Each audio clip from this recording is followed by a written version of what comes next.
যুদ্ধবিরতি লঙ্ঘন করে গাজার দক্ষিণাঞ্চলে হামলা জোরদার করেছে ইসরায়েল।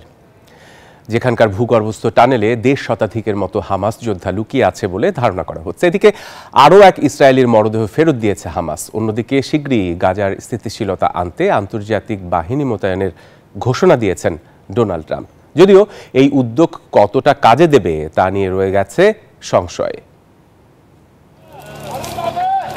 এই সময়টা ফিলিস্তিনে জলপাই সংগ্রহের মৌসুম, তবে অব্যাহত গুলি আর গোলাবর্ষণের মুখে জীবন বাঁচানোই দায়।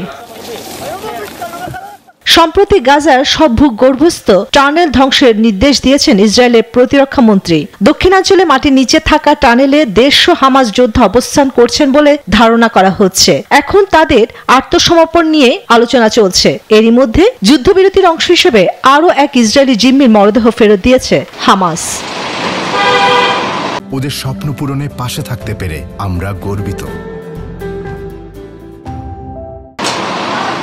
এদিকে পশ্চিম তীরে নতুন করে বেড়েছে সহিংসতা। জাতিসংঘ বলছে ফিলিস্তিনের এই অঞ্চলটিতে অক্টোবরে রেকর্ড সংখ্যক হামলা চালিয়েছে ইসরায়েলি বাহিনী। এতে ব্যাপক হতাহতের পাশাপাশি ধ্বংস হয়েছে বিপুল কৃষিজমি।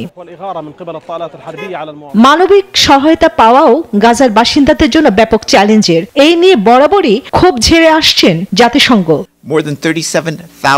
এ পর্যন্ত ৩৭,০০০ মেট্রিক টন ত্রাণ গাজা সীমান্তে প্রবেশ করেছে, যার অধিকাংশই খাদ্য সামগ্রী। তবে অনেক এনজিও কর্মীকে এখনো প্রবেশের অনুমতি দেওয়া হয়নি। ইসরায়েল থেকে উত্তর গাজায় কিংবা মিশর থেকে দক্ষিণ গাজায় সরাসরি প্রবেশ এখনো সম্ভব নয়।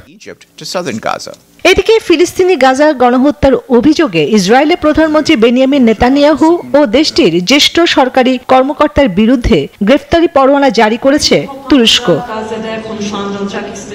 এমন বিপর্যয়কর পরিস্থিতির মধ্যে গাজায় স্থিতিশীলতা ফেরানোর ছক কষছেন যুক্তরাষ্ট্রের প্রেসিডেন্ট ডোনাল্ড ট্রাম্প। তিনি জানিয়েছেন খুব শিগগিরই একটি আন্তর্জাতিক বাহিনী মোতায়েন করা হবে। তবে এই বাহিনীতে কোন কোন দেশের সেনা পাঠাবে তা এখনো অনিশ্চিত। ইসরায়েল ও হামাসের অব্যাহত সংঘাতের মধ্যে তাদের পরিকল্পনা কেমন হবে তা নিয়েও রয়ে গেছে ধোঁয়াশা।